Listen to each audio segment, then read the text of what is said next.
పిలిస్తే మంచి కారానికి పిలకపోయినా చెడ్డ కార్యక్రమానికి అన్నట్టుగా ఎవరికి ఏ కష్టం వచ్చినా కూడా వారికి వెన్నంటి ఉన్నాం, వారితోనే ఉన్నాం. అందుకోసమే ప్రజలతో ఉన్న సత్సంబంధాలు చూసి ప్రజలకి నా మీద పిఠాపురం నియోజకవర్గంలోని కాకినాడ నియోజకవర్గంలో కాకినాడ పార్లమెంట్లో నాకు ప్రజలతో ఉన్న అనుబంధం చూసి జగన్మోహన్ రెడ్డి గారు తప్పకుండా పార్లమెంట్ ఒక మహిళకి ఇవ్వాలి. ఫస్ట్ టైం మహిళ పిఠాపురంకి ఫస్ట్ జిల్లా పరిషత్కి నేను ఫస్ట్ జిల్లా పరిషత్ ఉమెన్ జిల్లా పరిషత్ చైర్మన్, అట్లాగే పిఠాపురం నియోజకవర్గానికి ఫస్ట్ ఉమెన్ ఎమ్మెల్యే నేను, అట్లాగే కాకినాడ పార్లమెంట్ ఫస్ట్ ఉమెన్ ఇవ్వాలనుకుంటున్నాము అని చెప్పి వారు కూడా నాకు ఒక అవకాశం ఇస్తాము రమ్మన్నప్పుడు నేను కూడా జగన్మోహన్ రెడ్డి గారి యొక్క కార్యక్రమాలు వారి ఎజెండా అయిన తర్వాత వారితో కలవడం జరిగింది. వారు నాకు టికెట్ అనౌన్స్ చేయడం జరిగింది. ప్రజలందరూ కూడా కాకినాడ పార్లమెంట్ నియోజకవర్గ ప్రజలందరూ నన్ను గెలిపించడం జరిగింది. పార్లమెంట్ నియోజకవర్గంలో కూడా అత్యంత ప్రతిష్టాత్మకమైనది మాకు పిఠాపురానికి సంబంధించి SCZ రైతుల సమస్య. సుప్రీంకోర్టులో సైతం ఎన్నో సంవత్సరాలు దగ్గర గత 12-13 సంవత్సరాలు పోరాడి సుప్రీంకోర్టులో కూడా ఓడిపోయి అలసిపోయిన వాళ్ళకి అన్యాయం చేసి వాళ్ళు మాయ మాటలు చెప్పి వాళ్ళ కమిటీలన్నింటినీ ముక్కలు చేసి వాళ్ళకి ఏమీ న్యాయం చేయకుండా వదిలేస్తే నేను పార్లమెంటు సభ్యురాలుగా పోటీ చేసే ముందు జగన్మోహన్ రెడ్డి గారిని మా నాయకుడిని ఒక్కటే అడగడం జరిగింది. SCZ రైతుల సమస్య మీద పరిష్కరించాలన్నప్పుడు తప్పకుండా ఒక హై లెవెల్ కమిటీ వేసి వాళ్ళకి మంచి పరిష్కార మార్గం చూపిద్దామని చెప్పి అనౌన్స్ చేశారు. అందుకు అనుగుణంగానే నేను పార్లమెంట్లోకి వెళ్ళాక మొట్టమొదటి ప్రసంగం కూడా నేను SCZ రైతుల గురించే మాట్లాడాను. మరి ముఖ్యమంత్రి గారు కూడా మా Kurasala Kannababu X agriculture minister గారి ఆధ్వర్యంలో ఒక కమిటీ వేసి ఆ కమిటీ ద్వారా సుప్రీంకోర్టులో ఓడిపోయినప్పటికీ కూడా రైతులందరికీ 2000 ఎకరాలు వెనక్కిచ్చి 6 గ్రామాలని వాళ్ళకి తిరిగి ఇచ్చే విధంగా మంచి తీర్పు ఇచ్చారు ముఖ్యమంత్రి గారు. 6 గ్రామాల ప్రజల జీవితాలకి వెలుగునిచ్చారు ముఖ్యమంత్రి జగన్మోహన్ రెడ్డి గారు. ఆ విధంగా ఒక మంచి విజయాన్ని మేము సాధించగలిగాం. కాబట్టి ఆ రోజు పార్లమెంటు సభ్యురాలుగా ఎన్నో అభివృద్ధి కార్యక్రమాలు చేయగలిగాం. మళ్ళీ ఇప్పుడు పిఠాపురం నియోజకవర్గ ప్రజలతో నాకున్న అనుబంధాన్ని మరి గుర్తించి ఎమ్మెల్యే మన ముఖ్యమంత్రి గారు ఒక మహిళకి మళ్ళీ అవకాశం ఇవ్వాలని నాకు ఈ పిఠాపురం నియోజకవర్గం నిజంగా నా పూర్వజన్మ సుకృతం, నా అదృష్టంగా నేను భావిస్తున్నాను. మేడం, పిఠాపురం అనగానే అంటే ఈస్ట్ గోదావరి అనగానే కాపు ఓట్లు అనేవి కీలకం. ఏ అభ్యర్థి గెలవాలన్నా అందరూ ఒక అభ్యర్థి గెలవాలంటే అందరూ ఓటేయాల్సిందే, కానీ కాపు ఓట్లు కీలకం. సో అంటే బయట వినిపిస్తుంది ఏంటంటే పవన్ కళ్యాణ్ గారు రకరకాల ఫ్యాక్టరీస్ ఇవన్నీ చూసే పిఠాపురం ఎంచుకున్నారు అంటే ఇవన్నీ ఉన్నాయన్న దాంతోనే. అలాగే మీ అధినేత కూడా మీరు కూడా బలమైన కాపు నాయకులుగా ఉన్నారు, సీనియర్ పార్లమెంటేరియన్ గా ఉన్నారు కాబట్టి మీకు అవకాశం ఇచ్చారు. సో ఈ కాపు ఓట్లు అనేవి ఏ విధంగా చీలే అవకాశం ఉంది? పవన్ కళ్యాణ్ గారికి ఎక్కువ వెళ్తాయని అనుకుంటున్నారా, లేకపోతే మీకు ఎక్కువ వస్తాయని అనుకుంటున్నారా? అంటే మొట్టమొదటిగా నేను ఇన్ని సంవత్సరాల రాజకీయ జీవితంలో నేను ఉన్నాను. ఎప్పుడు కులపరంగా ఓట్లు లెక్కించి మేము ఎప్పుడు వెళ్ళటం అనేది జరగలేదు. అయితే ఇవన్నీ లెక్కలు ఉండడం అనేది సహజమే, కానీ బట్ నన్ను అందరూ ఆదరిస్తారు. కాపులో వాళ్ళ ఇంటి బిడ్డగా నన్ను ఎంత ఆదిస్తారో వాళ్ళ ఆత్మీయురాలుగా మిగతా అన్ని క్యాస్ట్లు కూడా నాతో అనుబంధంగా ఉంటారు. నన్ను నిజంగా కూడా వాళ్ళ ఇంట్లోకి అంత ప్రేమతోని అంత ఆత్మీయతతోనే ఆహ్వానిస్తారు. అయితే ఒకటి ఏంటంటే ఇక్కడ SC BC ST మత్స్యకార చేనేత మొత్తం అన్ని వర్గాలు మిగతా అన్ని ఓసీల్లో ఉన్న అన్ని క్యాస్ట్లు, బ్రాహ్మణులు కావచ్చు, వైశ్యాస్ కావచ్చు, ఇంకా రకరకాల బీసీల్లో ఉన్న వివిధ రకాల క్యాటర్స్ కావచ్చు, సెటిబల్జీ కావచ్చు, గౌడ్ కావచ్చు, ఎన్ని రకాల క్యాస్ట్లు ఉన్నాయి. అందరికి కూడా నేను అందుకే అందరికీ అభిమానురాలు కాబట్టి నేను ఆ రోజు ఎంపీగా ఎమ్మెల్యేగా నెగ్గగలిగాను. హోరాహోరీ పోటీ, ఆ రోజు 3 మధ్య పోటీ ఉన్నప్పటికీ కూడా నేను విజయం సాధించగలిగాను.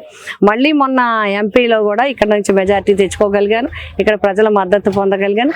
మళ్ళీ నాకు అన్ని వర్గాలు ఒక్క క్యాస్ట్ మీద బేస్ చేసి ముఖ్యమంత్రి గారు నాకు ఇవ్వలేదు.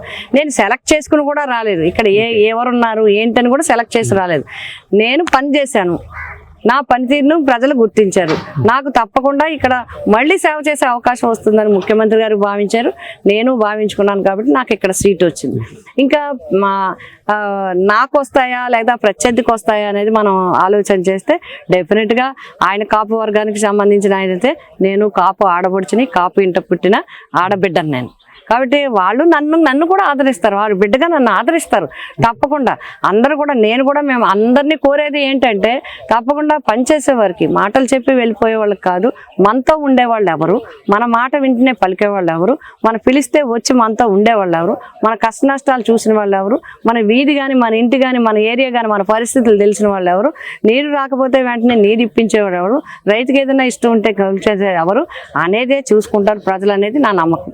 ఎందుకంటే ప్రజలకు అందరూ పిఠాపురం నియోజకవర్గం అత్యంత రైతాంగం ఉన్న ప్రాంతం ఇది. ప్రతిసారి నీటికి ఇబ్బంది ఉంటుంది, పిలిస్తే వెంటనే పలకాలి, వెంటనే రావాల్సిన చేనేత కార్మికులు కావచ్చు, మత్స్యకారులు కావచ్చు, ఫార్మర్స్ కావచ్చు, రజకులు కావచ్చు, గౌడాస్ కావచ్చు, కాపులు కావచ్చు. కాపులు కూడా అందరూ కూడా మిడిల్ క్లాస్లో ఉన్నవాళ్ళు, వాళ్ళకి ఎన్నో ఇబ్బందులు ఉంటాయి, ఎన్నో సమస్యలు ఉంటాయి. అన్నిటికీ ఎవరు అందుబాటులో ఉన్నారు అనేది చూసుకుంటారని నా అభిప్రాయం.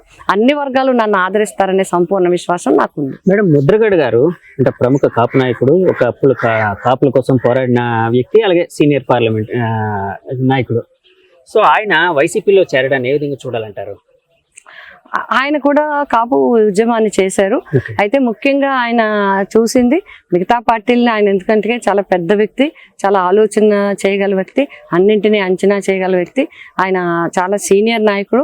వాళ్ళ నాన్నగారి దగ్గర నుంచి కూడా చేసిన వ్యక్తి, మంత్రిగా, ఎమ్మెల్యేగా, పార్లమెంట్ సభ్యులుగా అన్ని రకాలుగా చేసిన అనుభవం ఉంది.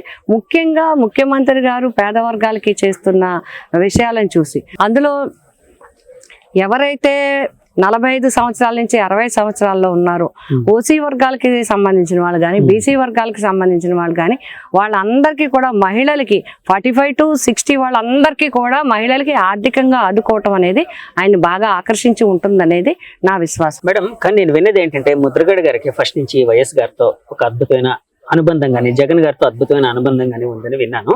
అంటే ఈ మధ్య ఆయన లేఖలు పవన్ కళ్యాణ్ గారిని ఉద్దేశించి, మీరు కాపుల ఓట్ల కోసం అడుగుతున్నారు కానీ మీరు సరిగ్గా ఆ విధంగా ప్రవర్తించట్లేదు అన్నట్టు రకరకాల ఇవన్నీ చేశారు. అంటే లేఖలు రాసేవారు, ఆ విషయం అందరికీ తెలిసిందే. అంటే ఇది జగన్ గారి మీద ఫేవర్ తో రాసిన లేఖలుగా భావించచ్చా అండి? ఎందుకంటే మీరు ఇక్కడ ఉన్నారు కాబట్టి అడుగుతున్నానండి. అంటే ఆయన ఏదున్నా కూడా నిర్మోహమాటంగా చెప్పే వ్యక్తి పద్మనాభం గారు. నిర్మోహమాటంగా ఏదున్నా లేఖ ద్వారా తెలియజేస్తారనేది అందరికీ తెలుసు. బట్ దానికి వెనకాల భావం ఏంటనేది ఆయన్నే అడిగి తెలుసుకోవాల్సిన అవసరం ఉంది. ఏ రకంగా ఏది చెప్పారు, ఏది చెప్పబోతారు అనేది ఆయన బహుశా ఆయన స్వతహాగా, అంటే ఆయన నుంచి మాకు కొంచెం దగ్గరగా తెలిసిన దాన్ని బట్టి ఆయన అన్నీ ఆలోచించుకొని చేస్తారు తప్ప ఎవరో ఏదో చెప్తే, ఎవరో ఏదో అంటే చేసే వ్యక్తి కాదు పద్మనాభం గారు. అంటే ఆయన ఆలోచనకి, ఆయన ఆలోచించుకుని ఆయన ఆలోచన పరంగా చేస్తారు తప్ప వేరే రకంగా ఒత్తిళ్లతోనో ఇంకొక రకంగానో చేయిస్తే చేసే మనిషి కాదు. ముద్రగడ గారు ఆ మధ్య ఒక మాట అన్నారండి, పవన్ కళ్యాణ్ గారు ఎక్కడ పోటీ చేస్తే అక్కడ నేను ఆయనకి వ్యతిరేకంగా ప్రచారం చేస్తానని చెప్పారు. సో ఆ విధంగా ఇక్కడ ప్రచారం చేసే అవకాశం ఏమైనా ఉందండి? అది పార్టీ నిర్ణయిస్తారు, వ్యతిరేకంగా కాదు. సన్నిహిత్యం ఉంది కదా, ఏదైనా అది ఆయన్ని అడగవలసిన ప్రశ్న అయినప్పటికీ కూడా ఇక్కడ నన్ను అడిగారు కాబట్టి, ఆయన మొన్నటి వరకు ఆయన స్వతంత్రంగా ఉన్న వ్యక్తి, ఇప్పుడు ఒక పార్టీకి సభ్యుడిగా జాయిన్ అయ్యారు కాబట్టి పార్టీ డైరెక్షన్ ప్రకారము, పార్టీతో సంప్రదింపుల ప్రకారము, పార్టీ ఇచ్చే నిర్ణయం ప్రకారము చేస్తారనేది నేను అనుకుంటున్నాను. మేడం, ఇక్కడ మీ అభ్యర్థిత్వం ప్రకటించక ముందు అయితే బలంగా వినిపించింది ఏంటంటే ముద్రగడ పద్మనాభం గారు అబ్బాయి ఇక్కడ పోటీ చేయబోతున్నారు, లేకపోతే ఆయనే పోటీ చేయబోతున్నారు, ఆయన ముఖ్యంగా పిఠాపురం నుంచి పోటీ చేయబోతున్నారు అన్నట్టు వినిపించింది. అవేమైనా మీకేం తెలుసా? కూడా ఇప్పుడు అప్రస్తుతం అండి. ఎందుకు అంటే ఒక టికెట్ అనౌన్స్ చేయక ముందు చాలా మంది చాలా ఒక్కొక్క టికెట్ కి ఒక్కొక్క ప్లేస్ కి 3 4 కూడా ఆప్షన్ పెట్టుకుంటారు, లేదా ఒక్కొక్కరు ఒక్కొక్క దగ్గర పోటీ చేయాలనుకుంటారు. మరి ఇప్పుడైతే పరిస్థితి అయితే ఇప్పుడు నన్ను అనౌన్స్ చేశారు, నేను స్టార్ట్ చేసుకున్నాను. డైరెక్షన్ కూడా నాకు అట్లాగే ఉంది, మొత్తం ప్రచారం కూడా స్టార్ట్ చేయబడినారు, సీఎం గారు కూడా స్టార్ట్ చేశారు. కాబట్టి ఇప్పుడు దాని గురించి చర్చించడం అంత భావ్యంగా ఉండదనేది నా ఉద్దేశం. ప్రచారంలో ఇప్పుడు అధినాయకులు రకరకాల నియోజకవర్గాలకు వెళ్ళి ప్రచారం చేస్తూ ఉంటారు, అక్కడ అభ్యర్థికి సపోర్టివ్ గా. అలాగే ఇక్కడ అంటే పవన్ కళ్యాణ్ గారు పోటీ చేస్తున్నారు కాబట్టి రాష్ట్ర వ్యాప్తంగా అందరి దృష్టి దీని ఇక్కడ పిఠాపురం మీద ఉంది కాబట్టి సీఎం గారు జగన్ గారు ఇక్కడికి వచ్చి మీకు సపోర్టివ్ గా పోటీ చేసే ఇదేనా ఉందండి పరిస్థితి? అలాంటిది ఏదైనా తెలుసా మీకు? జగన్ గారు ఇక్కడికి వచ్చి మీకు సపోర్టివ్ గా ఏదైనా జగన్ గారు మొత్తం ఇంచుమించుగా 175 నియోజకవర్గాలను కవర్ చేస్తూ ప్రచారం చేస్తారు. ఇది ఇక్కడనే కాదు, బహుశా ఇక్కడ ఉంటే ఇంకొక ఎవరైనా ఒకళ్ళిద్దరు రావచ్చు, కానీ అన్ని నియోజకవర్గాలకి అందరూ కూడా అక్కడ ఉండే పరిస్థితులను బట్టి, అక్కడ ఉండే డెవలప్మెంట్ ని బట్టి కొంతమందిని ఎక్కడైనా కూడా వేయటం అనేది జరుగుతుంది. ఇప్పుడు బీజేపీ ఉంది, బీజేపీ టికెట్లు ఇచ్చేసి వదలరు, వేరే రాష్ట్రాల నుంచి అందరినీ ఎంపీస్ కానీ మినిస్టర్లు కానీ ఇక్కడికి పంపిస్తారు. అట్లాగే తెలుగుదేశం ఉంటే వేరే జిల్లాల నుంచి ఇక్కడికి పంపిస్తారు. ఇది పార్టీ పరంగా సంస్థాగత పరంగా జరిగేవి. పార్టీ డైరెక్షన్ లో ఆ క్యాండిడేట్ కు మద్దతుగా కొంత సపోర్ట్ గా కొన్ని విషయాలు చెప్పడానికి క్యాండిడేట్ ఎప్పుడు ఎక్కువగా పబ్లిక్ తో మూవ్ అవుతూ ఉంటాడు. కాబట్టి ఈ ప్రభుత్వం ఏం చేసింది, రేపు ఏం చేయబోతుంది అనేది కొంచెం హై లెవెల్లో ఉన్న వాళ్ళ చేత చెప్పించడం అనేది సాంప్రదాయంగా వస్తుంది. మా పార్టీ ఒకటే కాదు, అన్ని పార్టీలు జరుగుతాయి, దాంట్లో మా పార్టీ కూడా అంటే కాదు మేడం. నేను అనేది ఏంటంటే చాలా మంది అభ్యర్థులు అధినాయకులు అక్కడికి వచ్చి అంటే ప్రచారం చేస్తే బాగుంటుంది, కొంత మైలేజ్ ఇంకా. ఇప్పుడు ఆపరేషన్ లేకుండానే మోకాళ్లకు ప్లాస్మా ట్రీట్మెంట్, మీ ఆర్థోపెటిక్ సమస్యలన్నిటికీ రోబోటిక్ టెక్నాలజీ ద్వారా తక్కువ ఖర్చుతో శాశ్వత పరిష్కారం, ఫ్రీ కన్సల్టేషన్, ప్రతి ట్రీట్మెంట్ పై 20% డిస్కౌంట్. ఈ ఆఫర్ కొద్ది రోజులు మాత్రమే, త్వరపడండి. V9 hospitals 9281465842.